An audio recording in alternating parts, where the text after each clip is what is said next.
Assalamu alaikum wa rahmatullahi wa barakatu.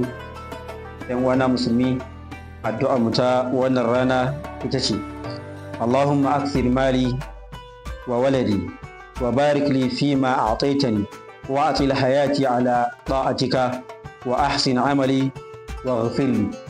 Wannan addu'a ‘yan uwana tana taka muhimmiyar rawa bangaren mutum ya nemi addu'a gurin Allah subhanahu wata'ala na kan cewa ya yalwata masa samunsa da kuma 'ya'yansa, sannan kuma ya yi masa albarka a cikin abin da ya riga ya bashi.